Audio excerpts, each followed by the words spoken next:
So today's hard truth, you can never plan too early, but you can darn sure plan too late. Curious what business owners are doing to double revenue, have more cash flow, work less hours, and provide a better lifestyle for their family? Dive into the world of business growth that leads to guaranteed wealth. Your hosts, Dr. Laura Shwaluk and Jerry Kezhaya. Grow and get answers to your business and investment questions that provide clarity, move you forward, and inspire you to reach your goals.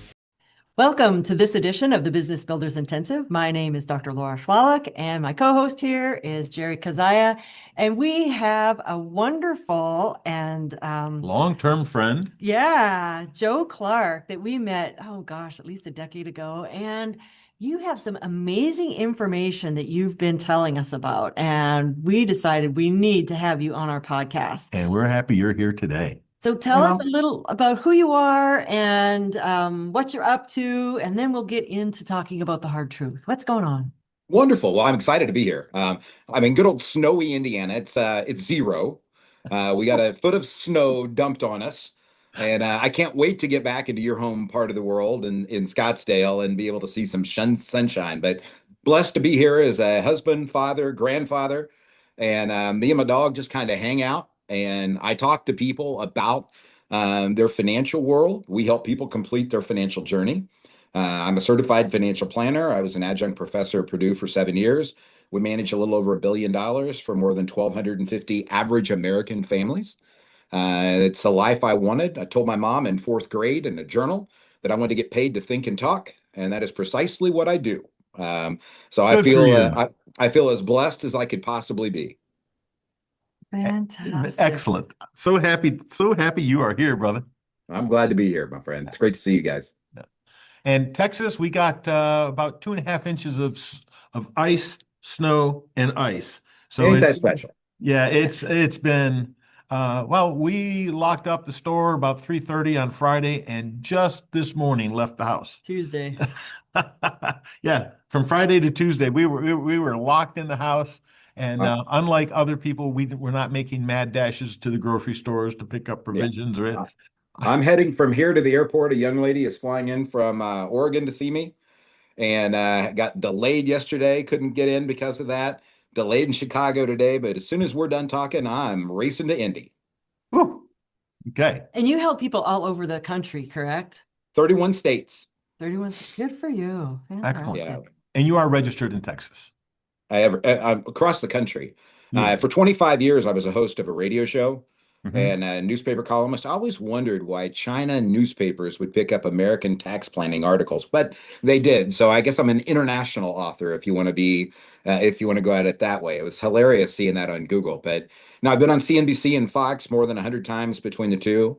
And I love talking to people about finance. But what I really like helping people is understand things that they don't see coming. When you look at my career, when I started, it was 2 weeks before the crash in 1987. So you may remember there was this minor little bit of volatility. The market fell 23.9% in a day. Yep. And I started in the industry. We started the Financial Enhancement Group in 1997. And what got my attention then is that people believed it was about saving and accumulating money, and it didn't make any sense to me. Everybody was saving for a better future. And then nobody would take the money out and spend it. And I can explain psychologically why that happens today, but it's immaterial. The point was, I recognized in 1997 that the challenge in the future was going to be distribution. How do we use the money? How do we maintain the proper protocols with the IRS? And how do we continue to take this on and transfer it to another generation? And that's really what's got me to this stage. People ask what I do. I never tell them I'm a financial planner. I don't tell them we're wealth managers. I don't believe in either of those. I am a legacy architect. I try to take what you want done and figure out the best way to design it for you, work with your attorney and your CPAs. And so we've got to speak a lot of languages. There's 37 people that are on our team. And like I said, I was fortunate enough that, that God just put me where I belonged. And here I am. And Jerry and I host a workshop called Money, Freedom, and Legacy. And that's part of why we wanted to talk with you, is the legacy portion of it.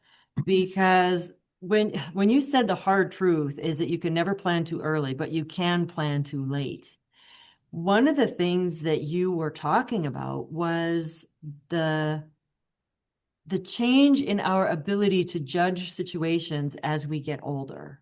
And I'd like you to really kind of flesh that out for us. What does that mean, and how can it affect someone's legacy? Absolutely. So let's start with the one that everybody knows. I call it a phenomenon because it's impacting every family that I know that's a baby boomer. That would be all of us, the three of us. Right. Um, Well, not Laura. She's not. Technically, I'm not either. I'm a 1966 baby, so I missed it by a tad, Right. right? Yeah, by 2 years. Um, by 2 years. She missed it by a So, few. so, so cognitive impairment is a nasty disease that comes with a diagnosis. Now, there's about 23 different names, and we all are familiar with them: Alzheimer's, Parkinson, Lewy body, ALS. They're nasty. They're horrible. Dementia. Yeah. You don't want any of these affecting anybody you know, and yet most of us know somebody in our lives, aunts, uncles, parents, and sadly sometimes ourselves, that have had that diagnosis. And it looks like, and dementia is the word you threw out, Jerry, and it's common. People think about forgetfulness, that they can't remember their names, they can't remember to go to the bathroom, they can't remember, they can't remember, they can't remember. And when you think about that theme, I'm a TV junkie, and when we watch those shows, the Fox just came out with a new one this weekend, The Mind of a Murderer, and it's about a hitman that has cognitive impairment, and his brother's already got it full fledged. And so they're talking about the genetic thing, and he leaves his bag outside and he can't find his keys. That's all memory loss. And it's kind of like being a looky-loo when you're driving on the highway, right? Mhm. We none of us want to experience it. Only 7 to 12% of us will get the diagnosis. And so it's just creepy enough to know that it could get us, but the probability is that it won't. And so we continue on in our normal lives. We pray for those that have it, and we hope to hell that's not us that gets it. The challenge is it has something that is very, very similar, but entirely different. That similarity is what we call cognitive decline. And here's the Which bad is news. completely different than dementia. That's Absolutely. yeah. And this is where you've really got to sit down and just kind of take it. And as I tell people, put your big boy undies on. Well, this is where Once, the doctor's coming in right now. She wants to yeah, make sure everybody knows it's not the same thing, okay? it Clinically, is. two It different is things. not. The cognitive impairment comes with the diagnosis. Cognitive decline does not. Cognitive decline naturally starts to occur at age 52.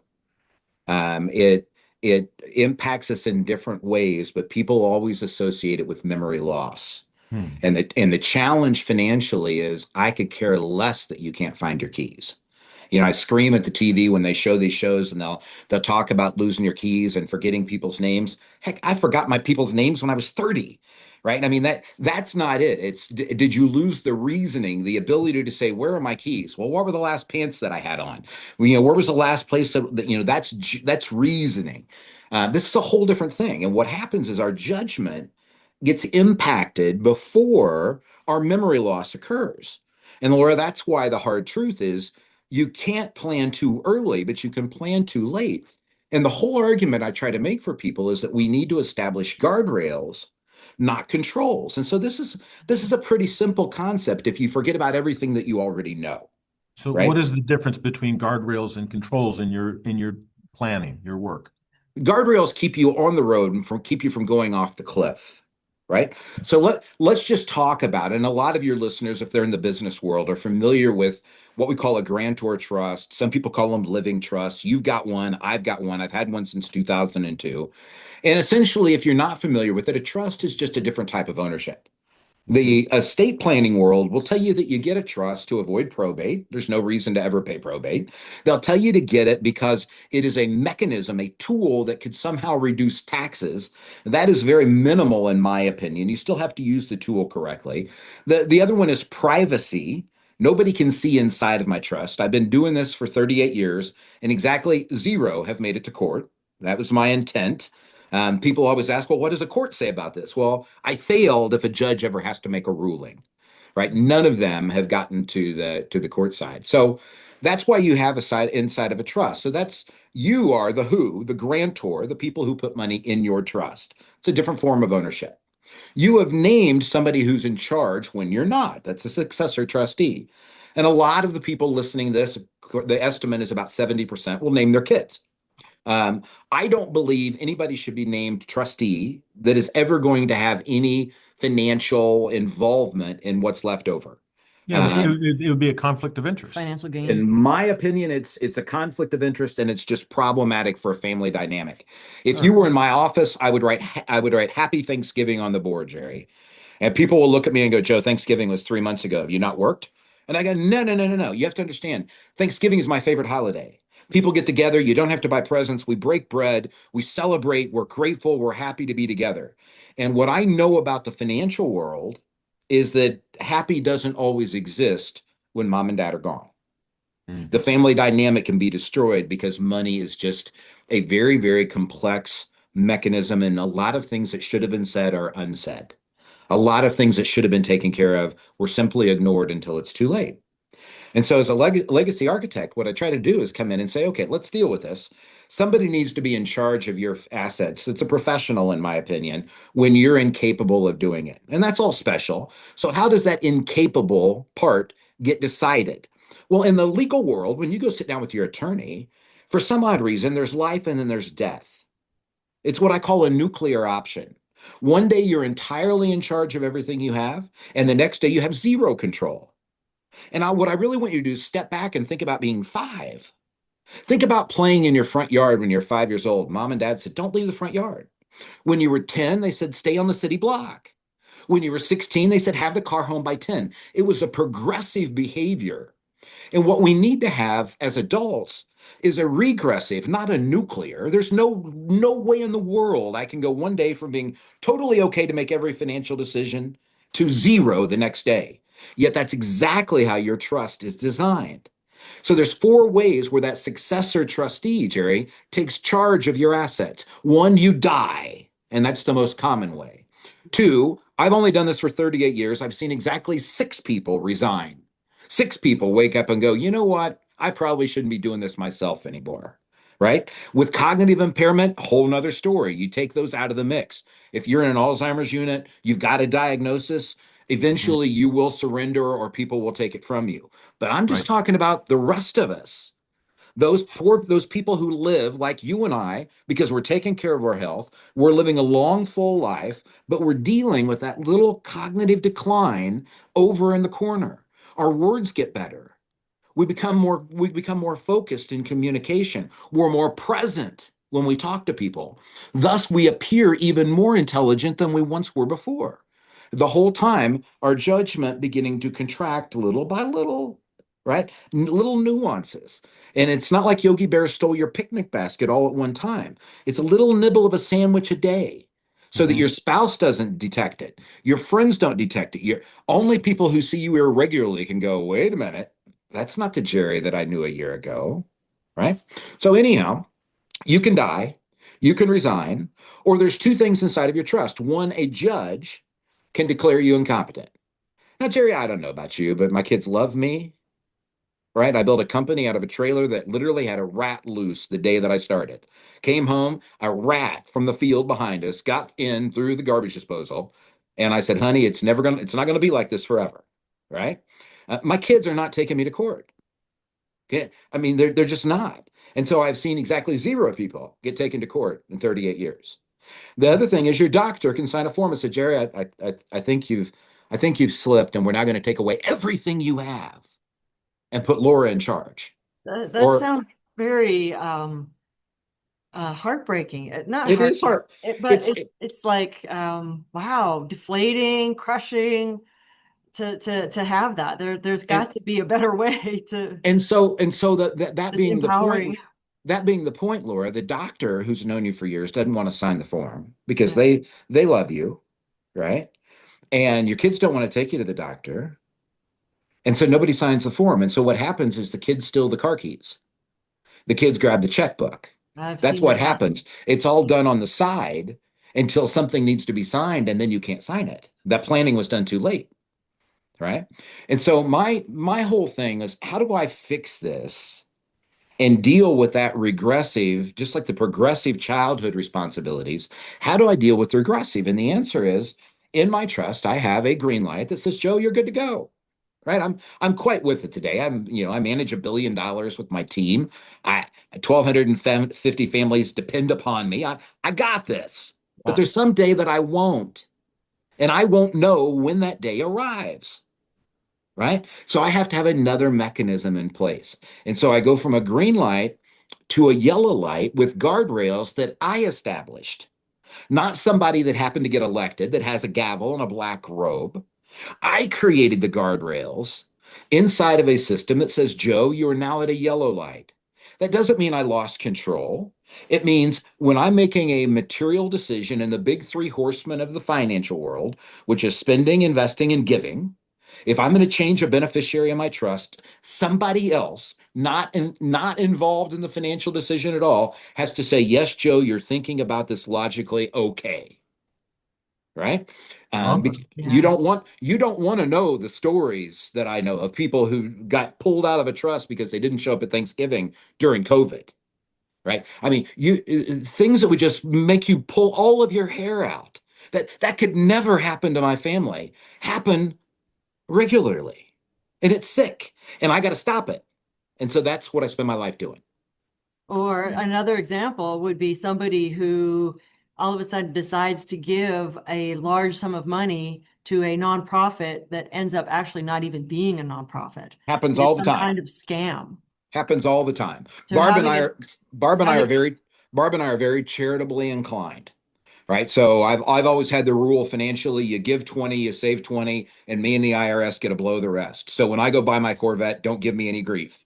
Right. People say, how can you spend that money on a Corvette? Well, because I gave 20, I saved 20, me and the IRS get the rest. Right. It's my Yeah. deal. It's worked for me. You do you, boo boo. I'll do me. Right.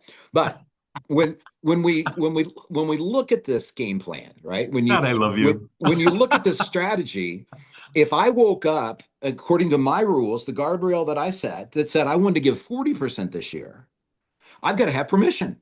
yeah, yeah. If I want to change, I created a program called the Better Giver where I help people create their charitable vision. Right. So Barb and I take care of our church and homely hungry people, dogs, not cats. Right. And some people laugh when it says not cats, but I want to be clear. There's nothing wrong with supporting breast cancer. Right. It's a horrible, horrible thing. But our mission is homeless, hungry people and dogs. Yeah. Right. That's where the money's going. So if I ever want to give more than 20%, and I ever want to take it away from that giving vision, then my trust protector knows to go, no, no, no, no, no, no, no. That's not what you said. So what's changed? Because things do change. Yeah. Right. And here's what you have to do at the end of the day. And this is where the attorneys and I really begin to differ. Right. I mean, we have out screaming arguments sometimes because they think the world functions in a box and it doesn't function in a box. I can do anything inside of my trust that's not expressly prohibited by the state you live in. Right. It's not, has it been tried in court? I've already told you none of my stuff has ever made it to court for a reason. Now, I am not naive. There are times when beneficiaries are going to argue with trustees. There are times, right? What most people don't know is you can put something in your document that essentially says, okay, there's going to have to be somebody who can make this decision that's not impacted by my wealth, that functions in a normal process of what ought to happen. I would prefer that I get to pick who that person is as opposed to being somebody who happened to win an election, happened to have a gavel, and happened to have a black robe that usually is an attorney. In fact, I know both of you well enough to know that I would trust you guys to make a decision for my kids before I would trust somebody that I didn't know that happened to get elected, that happened to have a gavel and a black robe. And yet the world defaults to the guy with the gavel. Right? Now, judges are necessary, but we all know they're flawed. They're humans. Yep. Right? And I'm not telling you this is perfect. I'm just telling you it's a better solution than what most people deal with out there. And that's why I spend my day doing this. And so I'd like you to describe a little more of how these guardrails, what they actually look like. So, and I'll give you an example. Let's just say someone calls and says, "Oh, I'm calling from the XYZ Foundation to get a donation from you." Or it is actually a scam and they say, I'm the constable and you there's a warrant for So your arrest. And so how do we prevent one of those from getting a ton of cash? Like, what's to it, prevent somebody it, from just writing a check and mailing it? it's a great question, Laura. So there's two answers to this. The first one is because you probably won't pick up the phone and call me because of our relationship and the embarrassment and everything else. I needed to create a voice, kind of like the Wizard of Oz, right? I needed somebody behind the curtain that you could call, an 800 number of somebody that you would never meet and go, hey, her name happens to be Latoya. She's at Wayne State University. You call Latoya and say, I've got this email in front of me, or this person's called, and Latoya is able to talk you off the deep end. And because remember, it's not memory loss, it's judgment that's been impaired with cognitive decline, right? Right. The second part then is if you're on a yellow light, somebody in your life, and it could be my company, but it doesn't have to be, somebody in your life is the successor trustee. And so you have predetermined an amount of money that you don't want to have anybody in control with. So that's going to vary depending on the amount of wealth that you have. My guardrail says if I want to blow 5 grand on Tic Tacs tomorrow, if I want to go buy $5,000 worth of mints, do not get in my way. I've worked hard enough. I've made enough. Right. If I want to blow 5 grand, I can blow 5 grand on anything I want to do, including giving it away to somebody if I want to do it. Right. But Right. once it goes above that, the successor trustee has to sign off as well. Mm. And that successor trustee, in my case, are people at my company. And they're going to go, Joe, I know you like those mints, but I don't think we're going to spend $50,000 on them. And your grandson is really not in Italy, trapped behind enemy lines of some outbreaking war. And so you've got that secondary signature that has to be there, right? So the whole point of this, Laura, is I don't want to take control of your resources. I want to give you the support to add that judgment that you have today. So that's something that simply could be done at a bank and also with people's credit cards, to be able to put more than a certain amount on a credit card, they need to have the authorization of both people. You can absolutely do that. It's harder to do with credit cards than you think, but it can Mm. absolutely be done, and mine will be done. I am not a big fan of age. I think one of the biggest mistakes people make with money is they believe that it's age dependent, and it's really not. It's need dependent. When my wife's grandmother died at 98, I had 70% of her money in equities. She hadn't spent the money yet. She probably wasn't going to spend the money. Would my mother-in-law rather inherit a performing portfolio or a CD at 2%? Okay. So don't get caught up in this age thing. But that is one thing that I build into my trust. And what I want your audience to hear is you are unique. I have a guardrail template that I built. But you get to design, with my help as a legacy architect, you get to design what you want those guardrails to be. For me, it says at 75, my credit cards are reduced to $5,000. Right. My Amex Platinum, I think, is unlimited. I know I can buy just about anything I want to go buy on it. And I don't want to have that capacity at some point in time. And just in case, hopefully I'm not at a yellow light, but I don't want to make a mistake and then somebody go, well, we should have been. Right. I want to be ahead of the game. And so those are the only age requirements I have inside of my trust. Interesting. I didn't know that you could have. I'd like to learn at some point, not during this, the mechanics of limiting your credit card purchases based on cognitive decline. That's pretty fascinating. I They understand. won't I they understand the won't do checks. They won't do it based on cognitive decline. You have to do it. No, That's no, where we no. go back to the hard truth when we started. Yeah, no, I You got can't, that. right? And I so got it that. it it merely told my trust protector at a given age that we are to call the credit card companies. And I write all of this out for people with a letter of intention to me. I write a letter to me. It's like that Brad Paisley song, right? Except I really wrote it. And so the chances are that somebody would argue with their own writing, but less likely when I can see a video of me now where I'm talking to me in the future saying, listen, today you may decide this isn't a good idea, but when you did this video, you knew it was a good idea. Here's why, and here's what you need to do. Oh, I love that. right? And I then love my trust protector is instructed, just in case somebody ever figures out how to put this in front of a guy in a robe with a gavel, to be able to use this as the thing that says this is Joe's intent right here in his own voice. Yeah. Oh, that's excellent. What a brilliant idea. Thank you. Yeah. What advice do you have for people that maybe are planning too late? They don't have these guardrails in place. What do they do? You, Like, so a lot of our clients, it may be their parents that right. they're seeing this declining So judgment. so let's go back to the cognitive decline. Remember, the judgment is impacted before memory loss, Hmm. right? And the reason doctors don't want to sign the forms is because we almost all have sunny days. We almost all have good days, Mhm. right? Until it's really, really too late. The problem is financial decisions can be made on those bad days. Okay. So Yep. let's say you've got somebody in your life, a mom, dad, aunt, uncle, parent, sibling, spouse that you know has slipped. And hopefully the financial crisis and the family dynamic has not been to a point where it's totally lost and destroyed, which I've seen in both cases. You just can't take words back some days, right? Yep. Um, but they still, unless a judge or a doctor have declared them incompetent or incapacitated, they still have the capacity to sign a form, right? And that's where you take them to a doc and say, listen, or an attorney, and you say, listen, um, he wants to put this in place. And I have watched people when you go from that green light to the yellow light, a lot of people really get into the how does that happen? Who makes that call? How do you decide? I get all of that. Here's the honest truth. I spent 3 years of my life developing a test so that you had ability to have a score so that you could see the trend that was changed. And I've yet to have anybody do it. When I've picked up the phone as trust protector and called and said, Jerry, your kids have told me, Laura's told me, somebody else in your life has told me that we may need to look at doing a yellow light. I've had people say, Joe, really? But I've never had anybody take the test. They've all said, you're probably right. Just go ahead. Okay.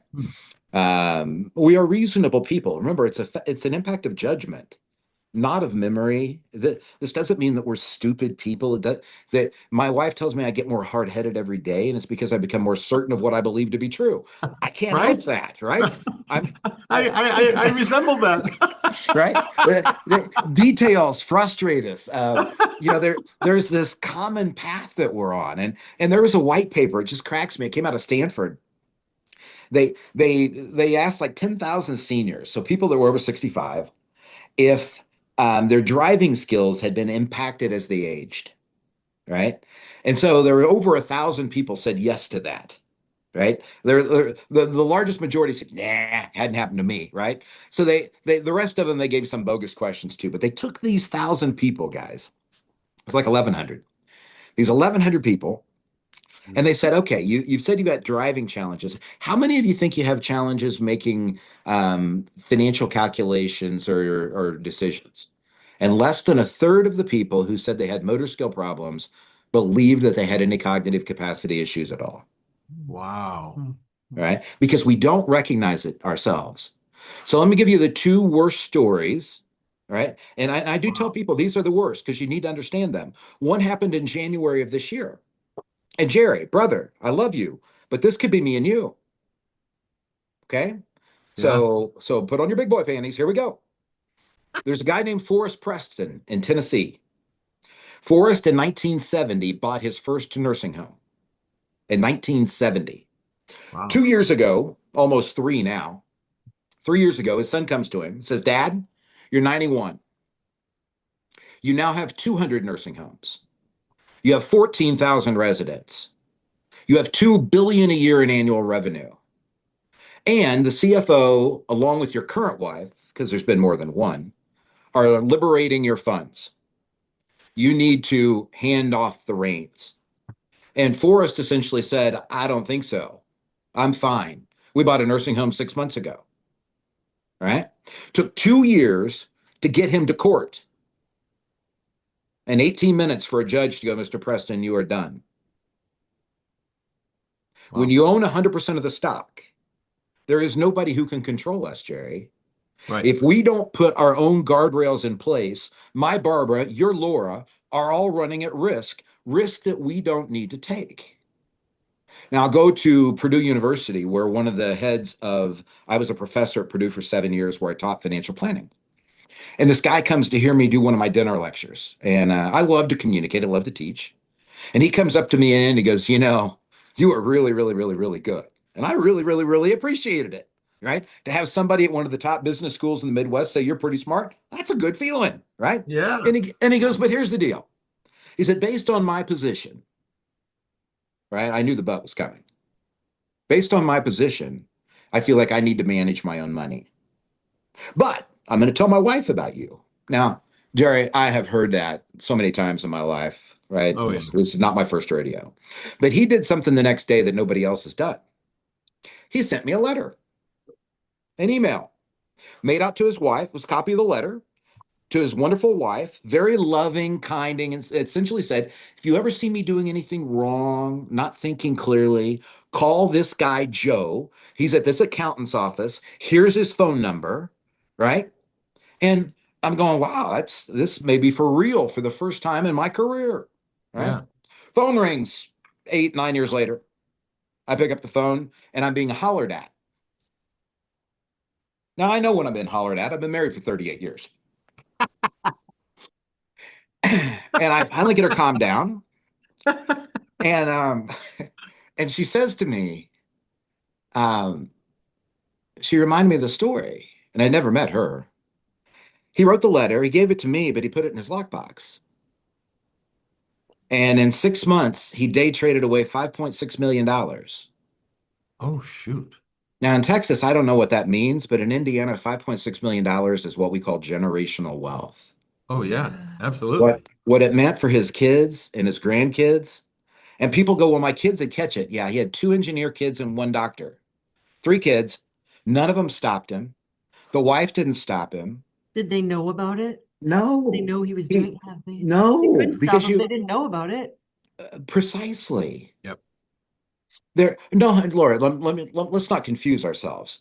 This was not like he was perfectly normal and then went in the closet at nighttime and day traded. They watched signs of him changing. They didn't know how to stop the behavior, and they didn't know it was $5.6 million worth. Hmm. Right? I mean, there's no reason to have that kind of financial crisis and chaos. They saw the signs, but we all have seen signs. So what do? Do you take your spouse to the doctor the first time you see a sign? And how do you explain this to the doctor who kicks you out of the room and says, Laura, I think you're fine, but your husband, Jerry, he thinks you've lost it, right? This isn't going to go well. You're going to be in therapy. Right? The system is not designed to help protect us from an inevitable fact, and that's that cognitive decline affects 100% of us. I'm still sick about the 5.6 million. Yeah. Well, I'd, Golly. I'd well, What love to. what a waste of a lifetime of money for generations. 50 years. 50 God. years. 50 years it took him to save and accumulate that money, and 6 months it took to lose it. why did she yell at you though? People do weird things when they're in grief. He died. That's when she found the letter. Got it. Um, so you live in this big house and you think you have this well structured thing that's taken care of. And he was a wonderful soul, very, very smart, revered, and Hmm. broke at his own hand.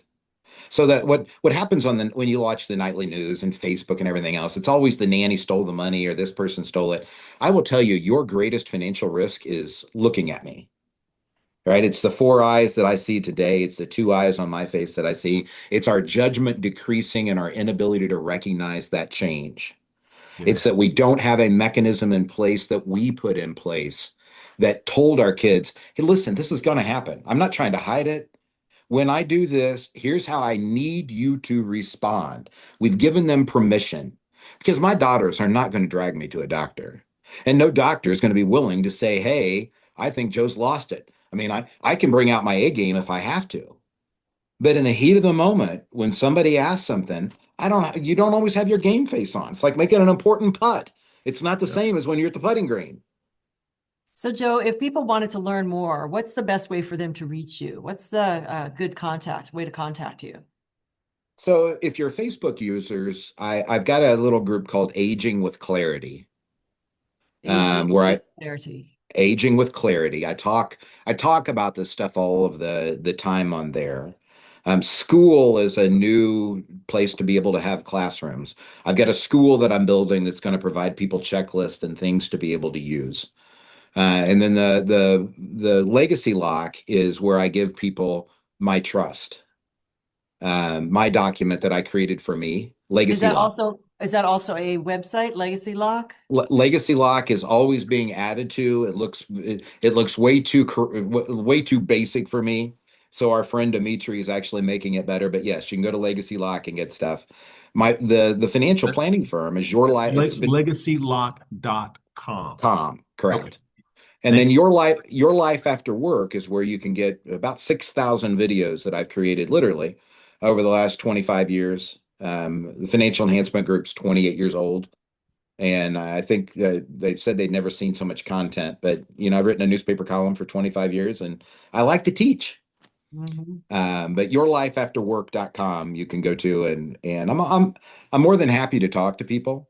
What I want at the end of the day, you didn't ask me what I want. So I'll tell you what I want.